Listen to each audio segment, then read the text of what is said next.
Basically आप राजस्थान से हो, तो राजस्थान में आप मुझे बताइए कि वेडिंग में ऐसा क्या डिफरेंट है जो अदर पार्ट्स में बेसिकली नहीं देखने को मिलता है या थोड़ा-सा डिफरेंट क्रिएट करता है?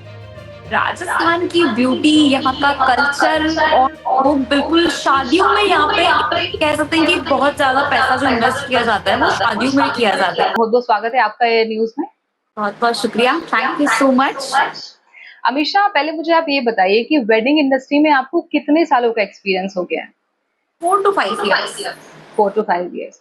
अभी तक आपने क्या देखा है कि जब आपने शुरू किया था वेडिंग इंडस्ट्री के अंदर और जब से अभी तक क्या-क्या चेंजेस इस इंडस्ट्री के अंदर आए हैं? एक्चुअली स्टार्टिंग में इतना क्रेज़ नहीं था एंकर्स का, बट अभी जो ट्रेंडिंग में है कि हर एक चीज़ में, हर एक फंक्शन में एंकर होना चाहिए ताकि एक होता है ना मिर्च मसाला वहाँ डल जाए। जैसे कि अभी हल्दी हो गया, संगीत हो गया, बर्थडे हो गया, बेबी शावर हो गया, कॉर्पोरेट, ऑफिशियल, पॉलिटिकल जितने भी इवेंट्स हैं, अभी सब में लोगों को चाहिए एक एंकर, मसाला चाहिए, सबको एंटरटेनमेंट चाहिए, मज़ा आना चाहिए। ओके, सो बेसिकली किस पर्टिकुलर रस्म में या पर्टिकुलर सेरेमनी में एंकर्स की डिमांड ज़्यादा होती है? अभी के टाइम की अगर बात करते हैं तो अभी तो हर एक चीज़ में क्योंकि किसी ने सोचा नहीं था कि बारात को भी एंकर होस्ट करेंगे।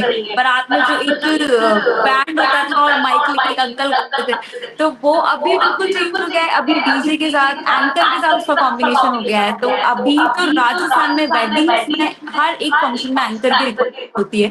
एंकर्स होते हैं और बहुत बढ़िया एन्जॉय होता है, अच्छा माहौल होता है। ओके, सो बेसिकली अगर मैं इस इंडस्ट्री की बात करूँ तो आपको पर्टिकुलर वेडिंग्स का ही एक्सपीरियंस है या इसके अलावा आपने कुछ और इवेंट्स भी होस्ट किए हैं? बहुत सारे, इसके अलावा बहुत सारे इवेंट्स किए हैं like social events, political events, corporate events, official events, birthdays and all बहुत सारे इवेंट्स। अगर कॉर्पोरेट और पर्टिकुलरली वेडिंग एंकर्स की बात करूँ तो दोनों में क्या डिफरेंट आपको देखने को मिला अभी तक? कॉर्पोरेट में एक लगता है कि आप स्कूल के स्टूडेंट हो और सिस्टमैटिकली हर एक चीज़ होती है, टाइम से सब होता है। वेडिंग में कुछ नहीं होता, 4 बजे का टाइम है, हो सकता है वो चीज़ 8 बजे शुरू हो जाए या हो सकता है 11 बज जाए, 12 बज जाए। लेकिन वेडिंग में जो होता है ना सब एकदम हँसी-मज़ाक वाले माहौल में होता है, एकदम फन जो होता है माहौल कह सकते हैं, वो वेडिंग्स में होता है। तो दोनों चीज़ें अपनी-अपनी जगह है। ओके, सो बेसिकली आप राजस्थान से हो, तो राजस्थान में आप मुझे बताइए कि वेडिंग में ऐसा क्या डिफरेंट है जो अदर पार्ट्स में बेसिकली नहीं देखने को मिलता है या थोड़ा-सा डिफरेंट क्रिएट करता है?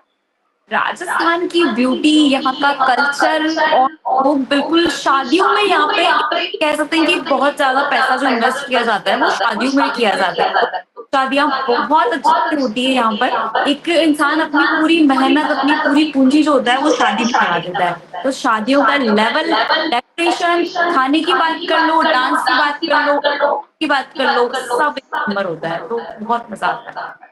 जैसे कि आपने कहा कि अभी काफ़ी सारा जो अमाउंट है वो पीपल इन्वेस्ट करते हैं वेडिंग में basically in Rajasthan. Cost so yes.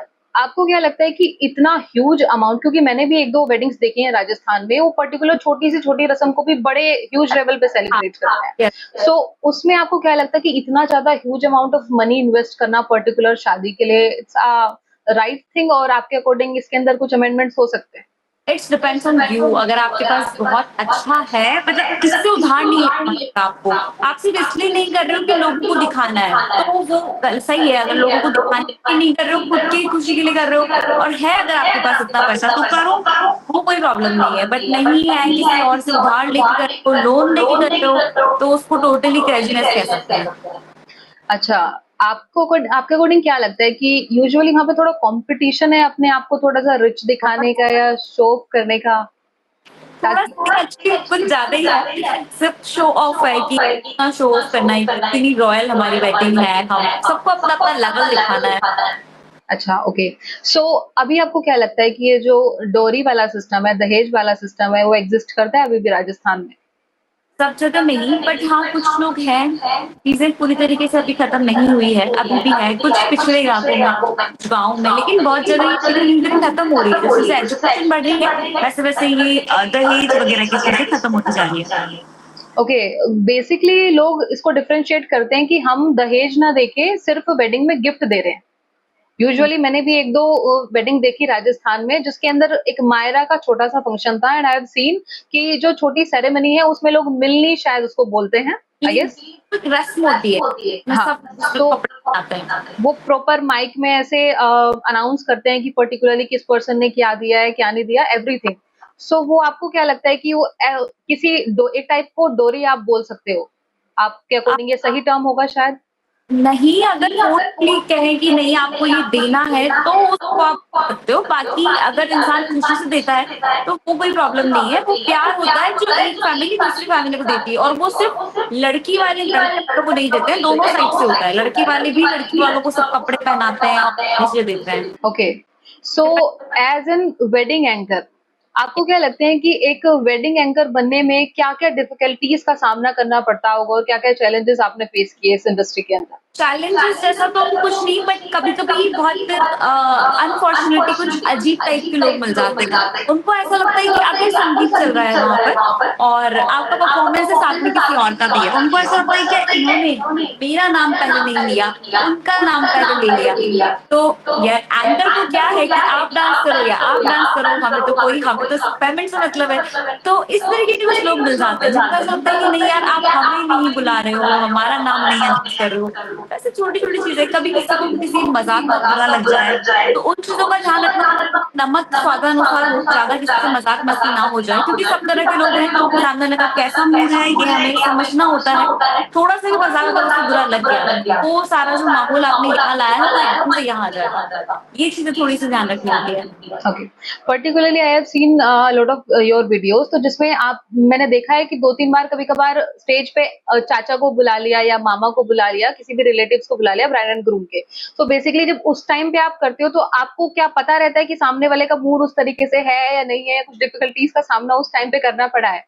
Actually this is interesting. यही नोटिस करना होता है कि सामने वाले का मूड कैसा है। आपको मानो कि अगर कोई लड़की बहुत खूबसूरत लग रही है, तो डेफ़िनिटली वो दूल्हे की बहन है या दुल्हन की बहन है। किसी लेडी ने बहुत ज्वेलरी पहनी है, तो आप ऑब्ज़र्व कर लो कि वो पक्का दूल्हे की मम्मी है। किसी के हाथ में बैग है, तो आपको समझना होता है कि वो दूल्हे के पापा हैं या दुल्हन के पापा हैं जो बैग लेके घूम रहे हैं। तो उनका मूड उनकी सिचुएशन पे देख के ही हर इंसान को हर बात नहीं कह सकते। ये थोड़ा-सा ऑब्ज़र्व करना होता है लोगों को, ये समझना होता है उनके फेस एक्सप्रेशन से। पहले देख लेते हैं कि वो क्या कर रहे हैं, अगर वो बैठ के वहाँ फ़ोन चला रहे हैं, मतलब ये इंटरेस्टेड नहीं है किसी चीज़ में। और एक एक पर्सन है जो ज़ोर-ज़ोर से तालियाँ बजा रहा है, हँस रहा है, मतलब ये ही सही इंसान है, आप इन्हीं को पकड़ो, इन्हीं से बात करो। So basically way of appearance के अकॉर्डिंग आप पहचान करते हैं कि ये ब्राइड एंड ग्रूम के फादर या मदर या सिस्टर हो सकते हैं। बिल्कुल। कभी-कभार ये गेस करने में थोड़ी-सी डिफिकल्टी हुई कि आपने गेस कुछ और कर लिया हो, निकले कुछ और हो? हाँ, ऐसा हो जाता है, बट ठीक है, आपको सँभालना आना चाहिए, तो संभल जाती है चीज़ें। अगर बोल दिया कि हमारे बीच में अब आ रही है दूल्हे की मम्मी, या फिर कह दें कि नहीं यार दूल्हे की नहीं थी, दुल्हन की थी। दूल्हे की होने वाली मम्मी हमारे बीच में आ रही है, तो ये थोड़ी-सी चीज़ें पकड़नी होती है। Okay, nice. सो बेसिकली आप मुझे कोई ऐसा मेमोरेबल मोमेंट बताओ जो यूजुअली आपको पूरा यूनिक लगा हो हर वेडिंग में, कोई ऐसी पर्टिकुलर वेडिंग जो यूनिक रही हो बाकी सारी वेडिंग से और आप शेयर करना चाहें हमारे दर्शकों तक?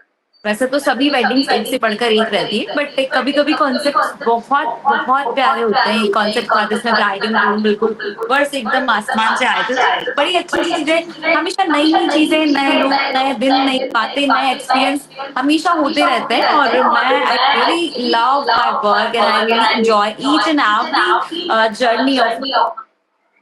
अच्छा, कोई ऐसी अनएक्सपेक्टेड सिचुएशन जो बेसिकली आपने एक्सपेक्ट ना की हो और वो ऑन द स्टेज हो गई हो, तो फिर आपने उसको हैंडल किया हो अपने अकॉर्डिंग ऐसा कुछ सिचुएशन? अनएक्सपेक्टेड तो नहीं, संगीत में ही चीज़ें थोड़ी-सी ऐसे, ब्राइड की मम्मी आई, हमारी साइड से ही होना चाहिए सब पहले, ग्रूम की हमारी साइड से ही होना चाहिए, ओके।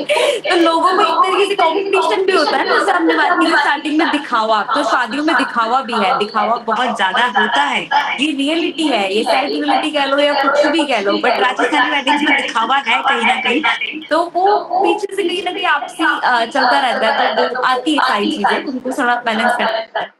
ओके, सो काफ़ी सारी फीमेल्स हैं मेरे टच में जिन्होंने इंटरेस्ट दिखाया है एज़ एन वेडिंग एंकर। वो वेडिंग एंकर बनना चाहती हैं, तो there is a lot of aspiring wedding anchors तो उनके अकॉर्डिंग आपको क्या लगता है क्या-क्या स्किल्स होनी चाहिए एक पर्सन के अंदर जो वेडिंग एंकर को सूट करे? एक तो फेस पे स्माइल होनी चाहिए, आपको अपने काम से प्यार होना चाहिए। मानने कि अगर किसी भी चीज़ को आप एन्जॉय करो ना, तब डेफ़िनिटली आपको उसमें सक्सेस मिलेगी, डेफ़िनिटली मिलेगी। और बहुत अच्छे खुद भी एन्जॉय करो, सामने वालों को भी एन्जॉय करो, अच्छे से बात करो कि सामने वालों को अनकम्फ़र्टेबल कभी मत फ़ील कराओ।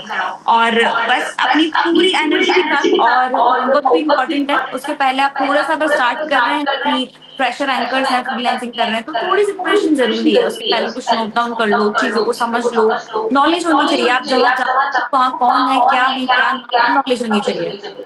बेसिकली आपकी क्या-क्या प्रिपरेशंस होती हैं बिफोर एनी इवेंट?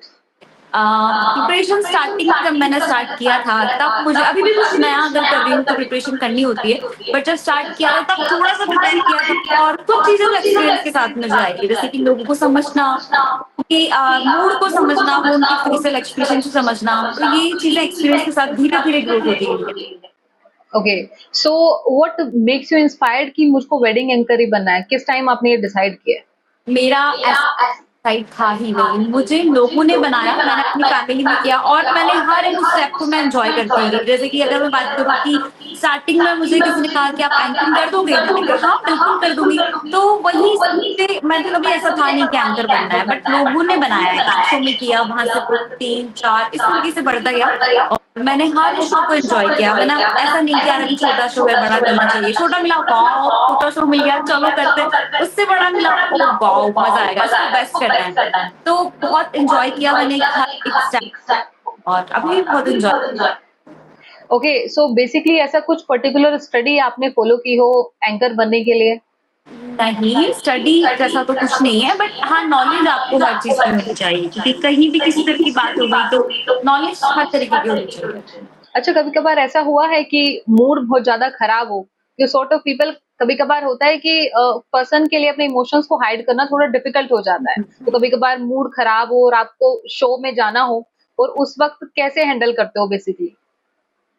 बस करना ही पड़ता है हैंडल, और कोई ऑप्शन है आपके पास? सपोज़ है अगर मूड खराब, लेकिन आपको शो करना है, ऑप्शन है? कोई ऑप्शन नहीं है, करना ही है, और बस करना है, एन्जॉय करो। इसलिए तो कह रही हूँ, अगर काम से प्यार है, तो वहाँ जाके मूड खराब सही हो जाएगा। सपोज़ मेरा आज मूड खराब है और शाम को मेरा शो है, अभी मूड खराब है, लेकिन जैसे ही मैं स्टेज पे गई, हाथ में मेरा माइक आया, बस मैं सब भूल गई। अब मेरे लिए मेरी ऑडियंस फर्स्ट है, उनको हँसाना मेरा मकसद है, और काम बेस्ट देना ही मेरा कर्तव्य है, बस।